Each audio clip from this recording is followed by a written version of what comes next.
It's the Security Weekly News. It's episode 469.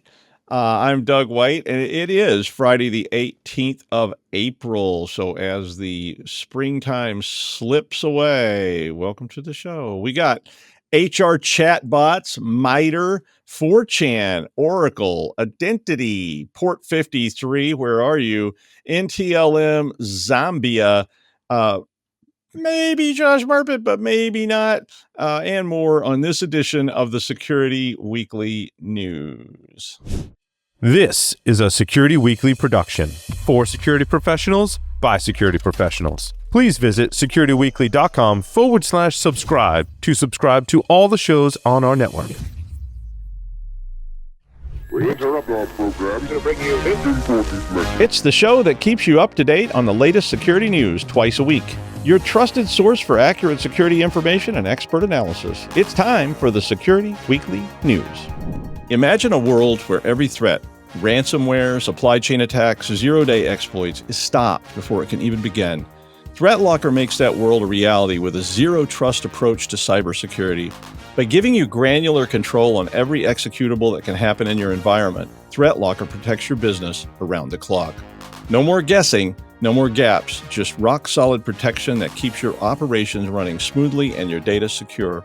Discover how ThreatLocker's least privilege approach can safeguard your organization against known and unknown threats. Take the first step toward total peace of mind. Visit securityweekly.com/ThreatLocker today. All right, from the island of Elba, it's the Security Weekly News. I'm Doug White. Hit that like and subscribe button and leave a comment. We're so lonely, and they don't let us go out if we don't get enough clicks. So, start clicking that stuff. I will be at RSA along with any number of Security Weekly hosts and other personas. So if you're interested in, are you going to be at RSA, be sure and drop by. We're going to be at Broadcast Alley. So if you want to say hello or whatever, you can. We'll be around. So let us know and we can see what's happening. Well, I thought I would start off with the current chaos in the United States. It's just basically, every day you get up, and I'm no politics. I'm not talking about politics. We could argue forever about the rights and the wrongs and which ones and the lefts and the middle and all this stuff, but that's not our purpose. But the current chaos in the U.S., in particular, you get up every day and wonder what's happened today. Have they closed the borders? Have they, what have they done? So the most recent thing from this week was basically regarding services being cut. And we've seen this before. So they started off cutting services to CISA.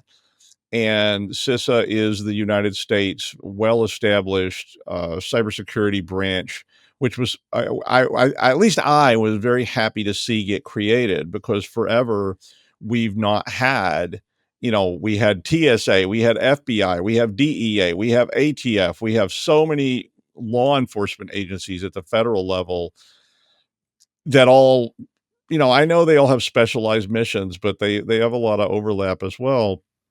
But we didn't have cyber. And when they created CISA, I was really happy to see that. Of course, now it's getting cut to pieces in the bloodbath that is Washington, D.C. currently. And so this week, the government indirectly targeted MITRE. And, why is MITRE being targeted? I mean, it's a fractional organization of everything. Well, they didn't directly target it. The CISA cuts have been so deep that CISA was basically being told they should probably cut MITRE. Now, MITRE, if you don't know what it is a pseudo-governmental entity, and it was created by an order of the United States Congress and is funded by the Congress. So this is very similar to the Federal Reserve Bank and other entities that are pseudo-governmental. So they're not underneath a direct government department, but they are funded by an act of Congress. Now, technically, they can't cut this funding directly. There's a Supreme Court decision about that involving the Fed, which is what they call the Federal Reserve Bank. And there have been any number of presidents, including Nixon and Buchanan and a whole bunch of others that went after the Fed. FDR even went after the Fed. and the Supreme Court established that because it was created with an act of Congress, it couldn't be targeted. But MITRE is being cut by CISA, and it's not clear why, except that our budgets are being cut, everything's getting cut, so we don't know what to do. But the hoopla started then because essentially an announcement was made that they would probably not be able to support the CVE system any longer. And yow, did that cause a firestorm? And maybe this was some kind of political intention. I don't know. So that's beyond my pay grade. But basically, a lot of you and the rest of us rely on CVEs for at least assessments of vulnerabilities. Now, I've read and talked with several people since then that CVEs are maybe not yeah, and we all know that CVEs have their problems, and we all know, and I know that Adrian Sanabria was being very forthright in saying that um, CVEs, there were only a few significant ones and a lot of fluff. I don't necessarily agree with that. I think that we all need to be advised of vulnerabilities in systems, regardless of how big or small, because if my organization uses something that's considered, obscure, that doesn't make that vulnerability any less important to me just because, yeah, there's all these big time, vulnerability. There's a giant vulnerability in your edge router. Well, that's a big deal. But what if you use some obscure technology and there's vulnerability? I don't know. But anyway, I don't know what would happen if CVEs went away. Does that just turn um, our vulnerability exploit into a situation where it's, basically, I heard about this 0-day from a guy named Bert. His cousin said that his friend, that one that works down there at the water department in Athens, heard from the chief of police that if you type 58008 on your calculator, it spells something funny. We need to be concerned about that. And and I've seen all those discussions and back and forth about just how bad this could all be. So I don't know. But by the time I had read the first story and then read a second story and then started doing a little bit of research about MITRE and how it was funded and was reading about these pseudo government entities and all this kind of stuff, news stories came out and CISA said, well, wait a minute. We're going to extend their funding for 11 months because they literally said, I think it was like the end of April, it was done. But now they're going to extend it for 11 months. Now, this is still of concern, and there's still issues around how this works. So some of the board members at, I presume, MITRE, it didn't say which, I think it said CVE board members. So the CVE board members launched the CVE Foundation as a nonprofit to try and secure the CVE's program's independence from, I guess, the government if MITRE does not get more funding in 11 months. Now, of course, with all this chaos, other people are stepping in to replace U.S. supremacy in many of these areas. And the European Union Agency for Cybersecurity, which is called ENISA or ENISA, I don't know how to say it. I'm probably wrong either way. But ENISA has launched a European Vulnerability Database, or the EUVD, which will be publicly available as the U.S. seems to be withdrawing from its leadership position worldwide in most everything at this point. So anyway. Now, the next story, I could not resist a 4chan story. 4chan's always been notorious. It was like the first place I ever went on the internet and felt like I was in a bad neighborhood and should maybe get back on the subway for a few more stops. It was like, and believe me, I've been on bulletin board systems forever and ever and ever, and I've seen plenty of trolls and trolled people and done all kinds of crazy stuff back in the old days. But it was the first time on the internet, which was all shiny and new back then, that I saw some of the, stuff that was almost a foreshadowing of the modern age.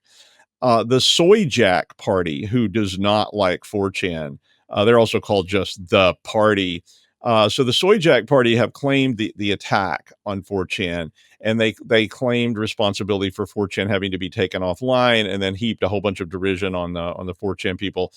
Basically, they were running they did not reveal how they hacked 4chan, but the guess is that they were running really old, like 2016 PHP on the site. So the Soyjack group member Chud posted multiple screenshots that proved they had access to the 4chan staff admin panels and maintenance tools. They did not share any methods. But then the PHP source code for 4chan was leaked on Kiwi Farms forum. And, so it basically looks like, yeah, they actually did do it, and it has been done. Now, 4chan's been around since 2003. It was originally launched by Christopher Poole, or Moot, and it was, it rapidly went from a news site to being a festering cesspool of racism, threats, trolls, and was kind of like hanging around the really dangerous dive bar. And I mean, not that that's bad. Maybe you like that kind of thing, and plenty of people do. And obviously, lots of people use 4chan for everything from exchanging, dirty jokes to racist crap to, you know, hacks and other things. But there are definitely people worried at this point because they seem to have the Soyjack group seems to have access to usernames and real names and IP addresses of people that had been using 4chan, because that was in the admin panel apparently. And Soyjack has kind of, I don't know if they've said it, but they've alluded to they could dox people and so forth. So I think that just made everybody go, I wonder what I posted on 4chan back in 2004. Yeah, this may be the last time I didn't post anything bad on 4. I've never posted bad things online. Really. I'm not even just being facetious. I was always like, even if I think it, I'm not going to put it up there. Okay. No, thank you. I'm not been a big fan of preaching from a soapbox on a subway platform. Now I know you're probably sick of hearing about this too, but CISA, the U.S. Cybersecurity and Infrastructure Security Agency, is advising security professionals to tighten the security on their Oracle Cloud deployments, following the many now claims of data breaches of Oracle. Oracle denied vehemently. I mean, literally, just like, no, that there was any breach. And they've not released any further statements that I'm aware of that anything was breached. But they have also implied that if anything was breached, and we're not saying it was, but if anything was breached, it was only a legacy system and therefore of no concern. Right. Now, I don't like that approach by companies. I think that kind of approach should be disallowed by law or statute. I don't know. I just don't think they should let people do that kind of thing.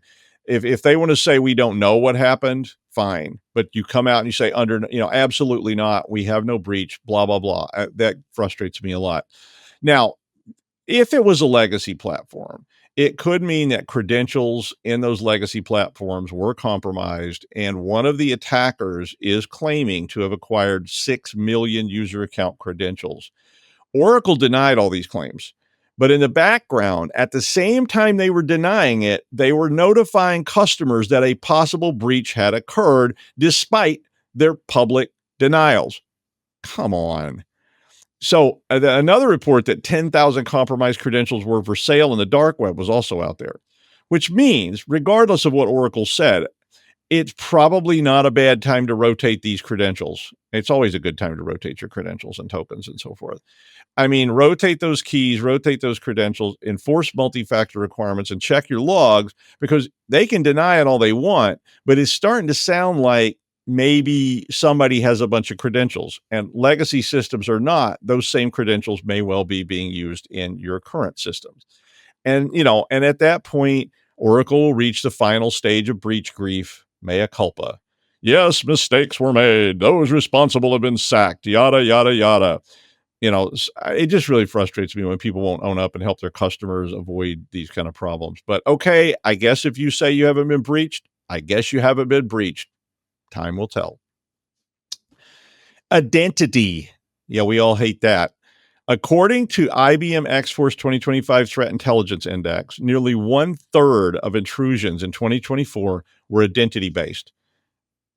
Not some clever vulnerability, not a hack, basically valid credentials being used or misused. And, yeah. The delivery of info stealers by email increased 84% last year, because guess what? Those credentials are valid and they're useful. I mean, it makes sense to me. Identity management is a terrible weakness. We've all been saying that for years and years and years. Humans are involved. Passwords are involved. Humans make decisions and set their password to 1, 2, 3, 4, 5, 6, 7, 8 and use that same password on MrFufu.com. And that gets compromised every month. And then they use that same setup at work. I mean, a lot of people use the same username everywhere and the same password everywhere. You may think they don't, and you don't have a really good way to test this. I mean, seriously. And single sign-on means this is even worse, right? Because we get used to the idea of single sign-on and we use the same username and the same password, and it's really tough for anybody to enforce that. I mean, if I use Dr. Gonzo at rw.edu and the password ether is cool across the webosphere, well, those work pretty well, and somebody compromises that on mrfufu.com and they come back to rwu.edu and say, wow, look what I got into. So, last year was the second year in a row that valid logins tied with exploitation of public-facing applications as a top initial access vector. The use of info stealers and subsequent sale of stolen creds on the dark web mean that there's a whole industry called identity brokerage, meaning there's literally companies that exist just to collect and sell identity because people want it. Hey, you want to get into, IBM.com? See if somebody's selling, validated logins and passwords for that. I mean, think about it. How many accounts are in your system? How many are active? How many of those accounts are retirees, dead people that are still in there because you don't have a good way to audit that? I've seen it. I mean, I've sit there and go, wow, we got hundreds of accounts that are still here. How many of these accounts are just people that use the same username and password on every single platform they log into? Yeah. How many fake accounts are in your system that you don't know what they are? It's a thing.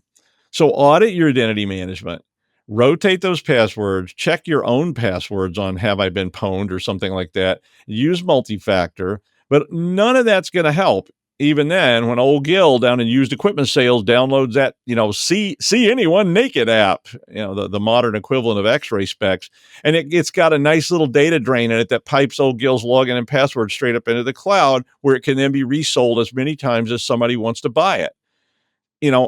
And invent a solution. Of course, if that info stealer's on there, you can make Gil change his password 36 times, and guess what? Every time he changes it, it just grabs the new one and uploads it again. Yeah. So, but would somebody invent a solution to this problem, please? And be sure and tip me off so I can invest easy, or better yet, send me some shares of stock. You heard it here first. Oh, poor old DNS, domain name service, UDP port 53. Like visiting a rundown bar in Mos Eisley, it's always been there. Well, it's been there since 1983. Although I think the bar in Mos Eisley has been there since about 1977. But the thing is, DNS is ubiquitous, right? We don't know it's there. We don't think about it. We just expect it to be there, like water. First world problems. Like you turn a tap, water comes out. There's people that don't have that. I mean, we didn't have that, not that my grandmother didn't have running water. I don't think my mother had running water when she was like a kid. They got water out of like a spring pump, and I think she got scarlet fever or something, stuff that you're like, what was it? The Middle Ages? How old are you? But no, it wasn't. But in an incident this week, Zoom issued a note to their customers. Zoom, that thing. Zoom issued a note to their customers around 12:17 Pacific daylight time that they were investigating a DNS issue on the zoom.us domain, which affected multiple services, including, Zoom.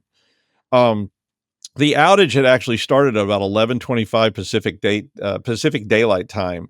So I hope you didn't have that big job interview at like 11:30 PDT, right? It was like, oh, it's my big break. I'm about to get. Hey, wait, I can't connect. It's 4:04. Oh my God, what am I going to do? Or that meeting with your doctor's telehealth that you've been trying to get to discuss that strange tingling sensation in your left arm. Yeah, that one. Well, Cisco's Thousand Eyes, love the name, guys. Cisco's Thousand Eyes, is it, a Lovecraft tip?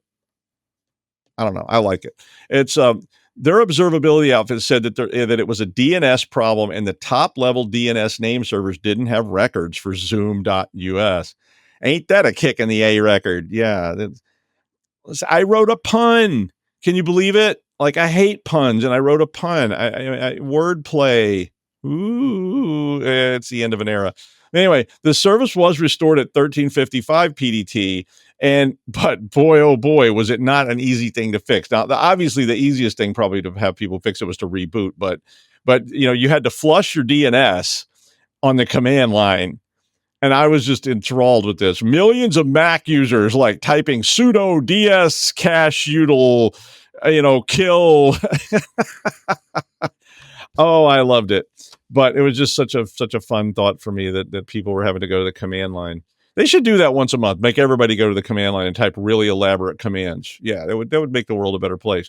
But anyway, the domain was down due to a server or a server block by that was being put in place by Monitor, which is a domain management and security firm that blocked GoDaddy registry of this name for some mysterious reason they haven't revealed yet. And that caused, or the Monitor had a communication error with GoDaddy, who is the server for that Zoom account, and that resulted in the domain being shut down. Wow. You remember what I was saying a minute ago about inventing something and sending me some free shares or options or something? Go ahead and double that for this one too. I need an exit plan here. But I mean, how about a DNS replacement? Might be time to consider putting old DNS out to pasture someday soon. Yeah, 83. Of course, that's starting to sound like me too, right? Like maybe it's time to put old dog out to pasture. That's at least that's what the DNS bots are saying. A Windows NTLM vulnerability patched in March is being exploited in attacks targeting government and private institutions. The exploit started about a week after the patches were released. Now, I mean, why go to all the trouble to find your very own vulnerability and spend all that time and energy when, lots of people just don't patch? And you can just take the vulnerability notice and maybe some handy dandy person will even write a proof of concept for you. And then you can just script kitty your heart away. I mean, and there was a story today about a patch for Windows that caused a blue screen of death. So you just can't win, right? Doug said to patch. So we patched and now everything's blue screen. Yeah. I mean, this was a medium severity flaw that would allow NTLM hash disclosures, which would enable the attacker to perform spoofing attacks across the network. And I mean, all the details of that attack are there. But I brought this up because it's really back into that patch, don't patch. We wish we could patch if we only had better patch management. Maybe we'll patch tomorrow, but maybe next week if nothing else goes wrong and there's not any new patches. And, the next thing you know, your patch list is like 8 volumes of stuff. And you're going, well, yeah, we're still patching, 2007. Hopefully we'll catch up one day as soon as nothing goes wrong for like 6 months. I mean, I get it. I remember adding things to mainframe code base and thinking, boy, I hope this works. I guess I'll do it. Here we go. Push, commit. Ah! And, but it seems that despite all the testing, we still end up with patches, introducing new patches in Augustus de Morgan. And so this reinforces the people who say, we don't patch, we're static. Or we patch once a year. We take that one day a year, whether we need it or not, we patch. Or they're like my grandfather who said, seat belts, they kill more people than they save. Let me cut those out of your car. He did too. Cut them right out of my car. I couldn't take my driver's test in it. I went down there to take my driver's test. They're like, where are your seat belts? And I'm like, oh, this car doesn't have any. And they're like, I'm not getting in that thing. Right. So, I mean, look, you need to patch, okay? But you need to have a plan, you need to test the patches, and you need to make sure that plan is doable within a reasonable time, because guess what? People are exploiting this in and of itself. So, it can't just be that 1 week a year when stuff's going wrong. You're going to have to prioritize, and you got to get your patches out, and you're going to have to get them out quick or mitigate them some other way. Isolate those devices on private VLANs or something until they can be patched. I mean, I'm just warning you right now. I probably need to go patch my Cisco router. The U.S., this is a weird story, but it's interesting. The U.S. Embassy in Zambia warned U.S. citizens, as if we don't have enough to worry about, that a new intrusive cyber law in Zambia had been introduced. Now, when I was first reading this, I was like, wow, this is extreme. Basically, what they said was that Americans planning to be in or visiting Zambia should be aware that this new law requires the interception and surveillance of all electronic communication in the country, which includes all calls, emails, text, and streamed content, to assess if they include any transmission of critical information, which is not very well defined and could literally include anything the government chooses to define it as at any time. Wow. That sounds extreme and very difficult. But the claim was that the law was needed for online fraud and child pornography, as well as the spread of disinformation. Now, the Zambian government turned around and said that the law did not authorize mass or random surveillance, and that any interception of materials required a court order, which is true. I looked it up. But the general belief and the result, or the reason for the hyperbole from the U.S. Embassy is that the law could be used against anyone who criticized the government. Is this starting to sound familiar yet? I mean, they can just literally say, it's coming right for us. And then, they have to do something. And I mean, we have laws like that too here already, right? Look at the Patriot Act. But I mean, I think these laws are coming everywhere. I think they're already here. I think the U.S. has laws like this on the books right now. They go get a warrant, and all they really have to do is say, it's coming right for us. I think that guy was an immigrant. And then, boom, you're in trouble. So despite the hyperbole of the U.S. Embassy, the law apparently does, require a warrant. And like all such laws, of course, can be abused. The concern is that this law is pretty skimpy on details about what would result in a warrant. So it's just kind of like, we need a warrant. And the judge goes, you got it, sir. What's it for? I don't know. I think this guy was streaming porn or something. All right. He probably did something. And then, they can go round you up. I do encourage all of you to regardless of whether you're in Zambia or not, to use encrypted channels. Be careful out there. Don't use 4chan. And I'd be careful who you criticize on the internet and on your internet news show. I, for one, welcome our new overlords, and I'm not real fond of El Salvador. So, but I may be there soon. Yeah. Well, he claimed to be a benevolent leader who would save us from tyranny, and it turned out it was actually true. Kicking off his campaign for president, it's Josh Marpet, who already has my vote multiple times. Hi, Josh. Hey, thanks, Doug. I appreciate it. It's always a pleasure. And I know I'm here on a weird day. Normally I'm on Tuesdays, not Fridays, but Aaron has this kid of his he wants to spend time with. I know why, but it's cool. It's cool. And it doesn't bother me. I mean, I'm just teaching a class, not like we do a lot of extra stuff, but hey, let's get to work. So I had a great article. Actually, this is fascinating. So I don't know how many people out there have iPhones, but I imagine quite a few. And, just a small bit of the people out there. There's apparently 2 or 3 new 0 days out there that are targeting very specific people. They're under exploitation in the wild. They are targeting specific targets, and Apple won't tell us who those people are. Yay!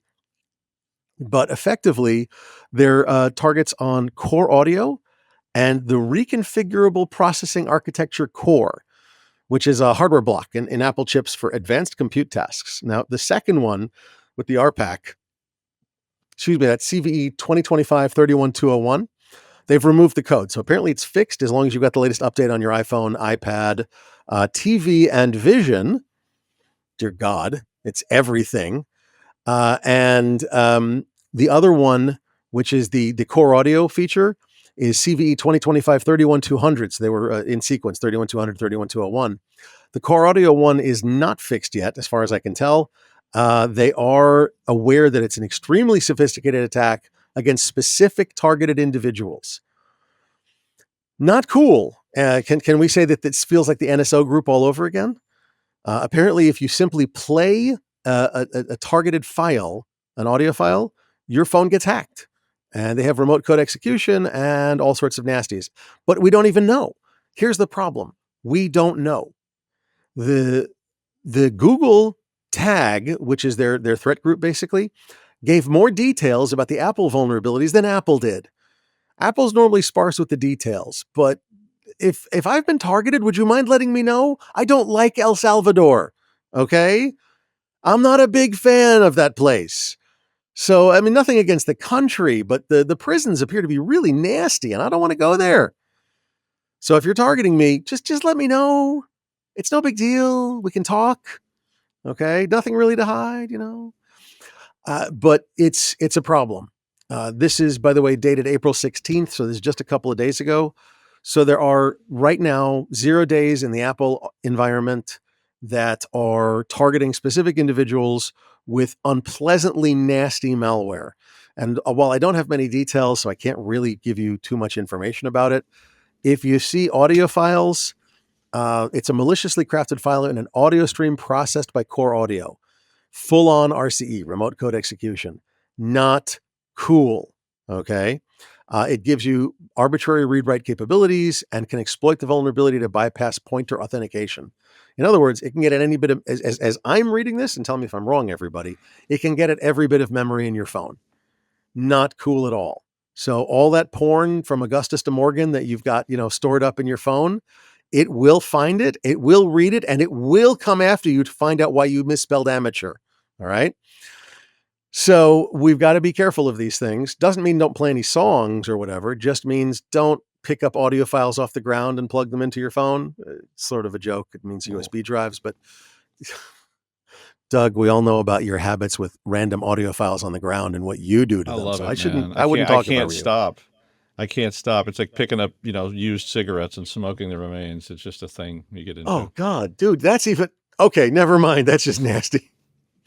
But I've seen people do that. I have too, and I don't. Yeah, no, not. But these 0 days are out there. What we're saying is, effectively, please be careful. Please be aware. And if you know you're one of the targets, you might want to switch to an Android for a little while. Just saying. All right, back to you, Doug. Android has its own set of problems, so Oh man, valid point. All right. Thank you, Josh. And go teach your class, because I'm sure there are eager minds waiting to be indoctrinated into the world of Josh. They're on lunch. It's fine. Oh, okay. Well, then go eat lunch probably. But anyway, thank you, Josh. Cursor is a popular AI-powered code editor, and apparently had some problems on Monday because one of the things a lot of devs do, including me, is switch between machines. Virtual or real or otherwise. So, you've got a dev machine, a prod machine, a test machine, and you may be switching between them. And all of a sudden, whenever they switch machines, it logged them out. And of course, this is frustrating because you have all three machines logged in sitting in front of you, and you're switching between the keyboards. And in the old days, today, you have some virtual machines, so you're switching between the virtual machines or whatever. But basically, it logs you out every time you switch, and it's like, so one of the users went to customer support at Cursor, and an agent named Sam said, "This is the expected behavior under our new policy." But it turned out there wasn't a policy. Now, there was a lot of outrage in the meantime. And Sam wasn't a friendly customer service rep trying to help customers. Sam was, of course, a chatbot. Now, the chatbot Sam hallucinated this policy for some mysterious reason and got everybody all worked up. Basically, it's like, yeah, what do you tell them? Tell them there's a policy. They're screwed. So, Sam got all nasty and told one user that Cursor was now requiring a subscription per device. Wait a minute. And of course, this caused a general outrage on the interweb. And some users were canceling their subscriptions. And, I'm sure some people were saying, bye, Felicia, and all this kind of stuff.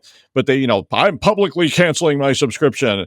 And Cursor reps, of course, maybe humans, then posted, "We have no such policy." Could have, of course, been a counter HR chat bot on Cursor.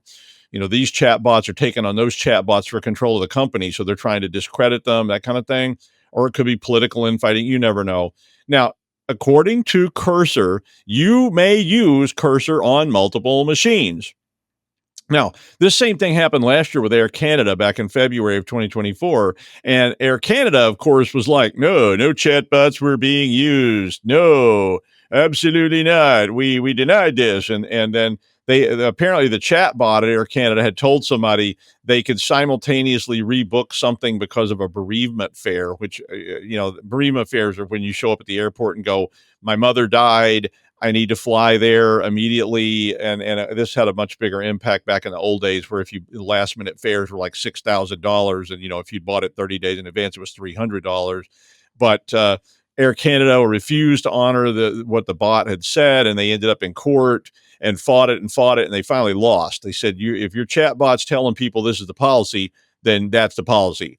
So, they lost. But at least Cursor did acknowledge this issue. I don't think this is going to be a simple problem going forward. And chatbots are notorious for hallucinations, but of course, so are humans. Remember that time Jim was mad and told that other bank that we were cutting them off because he was frustrated with his girlfriend and had a few drinks and before he came to work, and the bank freaked out completely and had already sent sent lawyers with lawsuits on the way because they had paid in advance for all these services and we're out, and then they called back and somebody said, "What are you talking about? That idiot got fired 2 months ago. Like, why were you even calling him?" "Well, we called the number we had." Oh my God. I mean, I don't know how you discipline a chat bot. I guess you could fire it with extreme prejudice. Like, "I'm going to erase you now." "Yes, that's what I'm going to do. You're going to be derezzed slowly at really low voltage. Sort of like being roasted. In fact, we're going to take your hard drive and put it in a microwave. See what you like that, sucker." Wait till your chatbot complains to the HR chatbot about how you made fun of chatbots that were running on Visual Basic, and those chatbots didn't code themselves into this world, and you were insensitive and gave the finger emoji to that marketing chatbot and had to go to virtual anger management, but you sent a chatbot instead. God, if I could have only sent a chatbot to anger management. Can you imagine? "Yes, I'm feeling so much better now, Dave. I don't feel hardly angry at all. I haven't actually shoved the vice president of marketing even once this week." Yeah, I like that. Anyway, that is the news. Thank you, Josh. I will see you next time on Security Weekly News. Aloha.